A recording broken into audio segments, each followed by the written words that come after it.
তোমরা যদি রূপের কথাটা একটু শুনতে, ওর মতামত ড্রিমসগুলোকে একটু ইম্পর্টেন্স দিতে, তাহলে আজকে ভাগাভাগি করার দরকারই হতো না। আমরা তোমাদের সাথে বিজনেসে থাকতাম।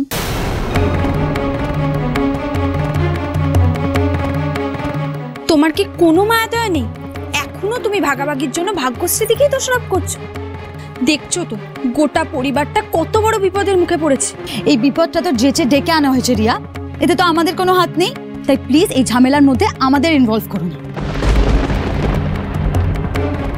যে এই বিপদটা বাঁধিয়েছে আর যারা এটাকে সাপোর্ট করছে তারাই এটাকে সলভ করবে। হ্যাঁ রুষা, আমাদের বিপদ আমরা বুঝে নেব, তোমাকে এত চিন্তা করতে হবে। আর বারবার না আমাদের খুঁচিয়ে মনে করিয়ে দিতে হবে না যে তুমি আর রূপ আলাদা হতে চাও। ভাগাভাগির কথাটা আমার মাথায় আছে, একবার এই ঝামেলাটা মিটে যাক রুষা। রূপ, তখন আর আমি এক মুহূর্ত অপেক্ষা করব, তোদেরকে তোদের ভাগটা দিয়ে দেবো। থ্যাংক ইউ সো মাচ বর্দা ভাই। আমরাও চাই যত তাড়াতাড়ি পসিবল এই ঝামেলাটা মিটে যাক। কি বলতো, আমরা তো আমাদের একটা নতুন বিজনেস শুরু করব, তাই আমরা চাই না যে এই ঘটনাটার জন্য আমাদের নাম খারাপ হোক। লোকে ভাববে আমরা এইসব চিটিংবাজির মধ্যে আছি। চিটিংবাজ কাকে বলছো? কাকে বলছো? বাহ বাহ মেজে বৌদি, তুমি এখনো স্বার্থপরের মতো শুধু নিজের কথাই ভাববে। তুমি বেশি চিন্তা করো না, দেখবে খুব তাড়াতাড়ি আমরা শত্রুর মুখে ঝামা ঘষে না নিজেদেরকে সৎ প্রমাণ করব। লেটস গো রূপ বেবি, এখানে থাকলে কথায় কথা বাড়বে, শুধু শুধু তোমার ইরিটেশন হবে। লেটস গো, চল।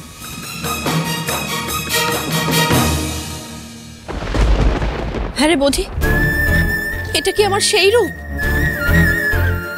আমি নিজেও বিশ্বাস করতে পারছি না।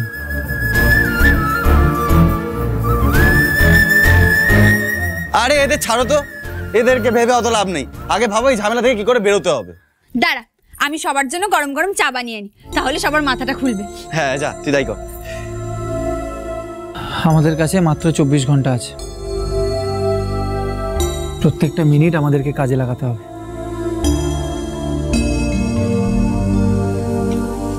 ঠিক। সবার আগে আমাদের এটা জানতে হবে যে মিস্টার পাল আমাদের সাথে শেষ মুহূর্তে এরকম এসে বিট্রে করলেন কেন। উনি তো ফোনে স্পষ্ট বলেছিলেন যে উনি এসে সত্যি কথাটা বলবে। মা, তাহলে কি হলো যে উনি এত বড় মিথ্যে কথাটা বললেন সবার সামনে?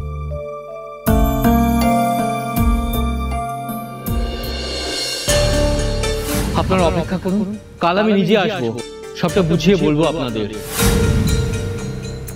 ভাগ্যলক্ষ্মী স্টোর্স আমার সমস্ত বকেয়া টাকা এখনো মেটায়নি। মিস্টার পালের অনেকগুলো টাকা দরকার ছিল, তাই না? হ্যাঁ, আমি মনে হয় বুঝতে পেরেছি উনি কেন আমাদেরকে মিথ্যে কথাটা বললেন। কেন? আমার মন বলছে লোকটা শুধুমাত্র টাকার জন্য আমাদের সাথে বিশ্বাসঘাতকতা করলেন। হ্যাঁ, আমারও মনে হচ্ছে যে তুমি ঠিকই বলছো। কিন্তু টাকার জন্য লোকটা তো এটা পাল্টি খেয়ে যাবে। সেটাই হবে, লোকটাকে মনে হয় কেউ টাকা খাইছে আমাদের নামে মিথ্যা কথা বলার জন্য, বদনাম করার জন্য। কিন্তু কে টাকা দেবে? ভাগ্যশ্রীদিকে বদনাম করে কার কি লাভ? ভাগ্যশ্রীর অপমানটাই হয়তো কারোর লাভ রিয়া, কারণ ভাগ্যশ্রীর অপমান মানে সরকার পরিবারের অপমান, ভাগ্যলক্ষ্মী স্টোর্সের বদনাম। আর এমনটা শুধু দুজনই চাইতে পারে। এক হৈমন্তী কাকিমা, যিনি আজকে সবার সামনে একটা সিন ক্রিয়েট করল, ভাগ্যশ্রীকে অপমানিত করে আনন্দ পেল। আমি একবার কায়দা করে মায়ের সাথে কথা বলে দেখি না, যদি মায়ের পিছনে কোনো কলকাঠি নেড়ে থাকে। না রিয়া, সেটা করে কোনো লাভ নেই, কারণ মামি হয়তো আমার উপরে বদলা নিতে চাইছে ঠিকই। মামি হয়তো ওই মহিলাদের ডেকে এনেছিল, মামি হয়তো পুলিশকে সুইসাইড নোটটা দিয়েছিল, কিন্তু এই অবধি, তার বেশি মামি করতে পারবে না। কারণ মামি অতগুলো টাকা কোথা থেকে পাবে? এতগুলো টাকা জোগাড় করে মিস্টার পালকে দিয়ে মিথ্যে কথা বলানোর মতো ক্ষমতা মামির নেই, কারণ ওই বাড়ির সমস্ত টাকা পয়সা কন্ট্রোল তো মামির হাতে নেই। ওখানকার সব টাকা পয়সা তো মামার হাতে থাকে, সেটা তো তুইও জানিস, আমিও জানি। বল। হ্যাঁ, সেটা তো ঠিক, বাবা মাকে যা হাত খরচা দেয় সেইটুকুনি টাকাই তো মায়ের কাছে থাকে। সেই জন্যই তো আমার সন্দেহটা হচ্ছে এটা মামির কাজ নয়, হিমাদ্রি গুপ্তর কাজ।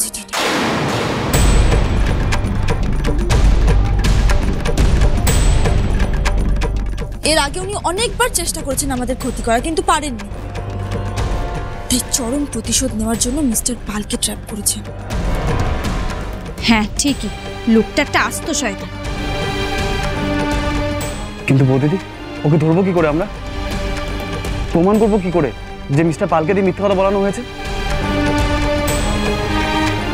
আমাদের অন্ধকারে একটা তীর ছুটতে হবে শুভ, আর একবার যদি সেটা সঠিক নিশানায় লাগে তাহলেই আমাদের কাজ হয়ে যাবে। কি করতে চাইছো বলো তো তুমি?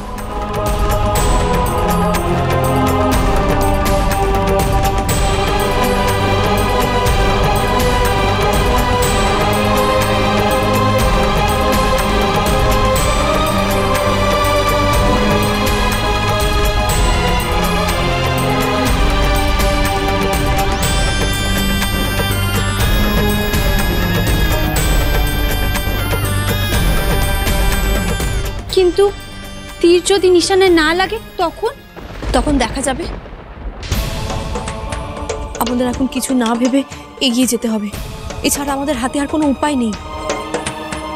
আমাদের কিন্তু লড়তেই হবে, আর লড়াই করে জিততেই হবে আমাদের। কিন্তু আমাদের খুব সাবধানে কাজটা করতে হবে। রুষা যেন কোনোভাবে এর একটা ফোঁটাও টের না পায়।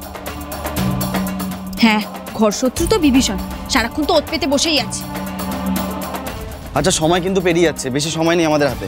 কালকে বিকেল 4টের মধ্যে কিন্তু সব ব্যবস্থা করতে হবে।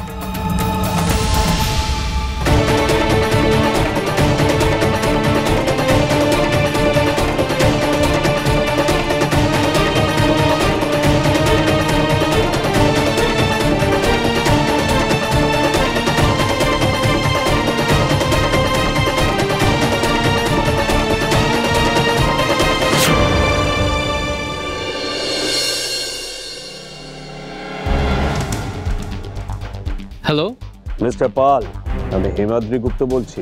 হ্যাঁ স্যার বলুন। আজকে আপনার কাজে আমি খুব খুশি হয়েছি। আপনার জন্য একটা স্পেশাল অফার আছে। কি অফার আছে স্যার? সেটা দেখা করে ডিসকাস করি। হ্যাঁ স্যার, আমি চলে যাব স্যার। কোথায় যেতে হবে শুধু তাই বলুন স্যার। অ্যাড্রেসটা আমি আপনাকে পাঠিয়ে দিচ্ছি। Okay sir.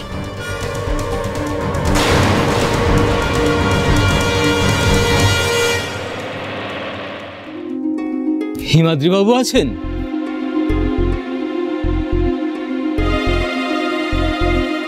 আরে পাল বাবু যে, আসুন।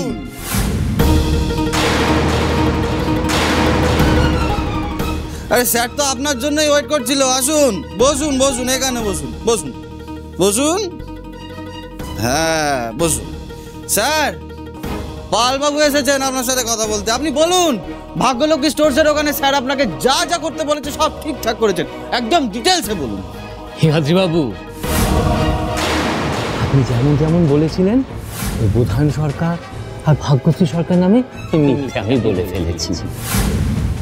সবার সামনে মিথ্যে বলেছি।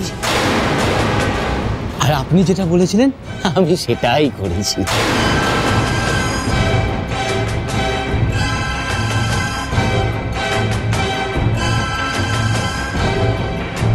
পাড়ার লোকজন আর মিডিয়া সবাই ওদের জোচ্চোর ভাবছে, খুব খেপে গেছে।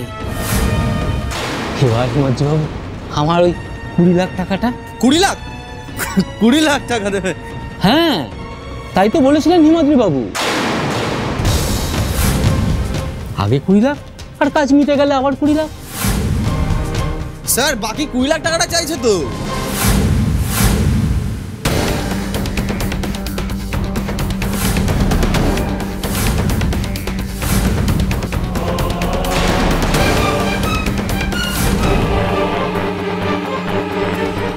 বুধান বাবু, আপনি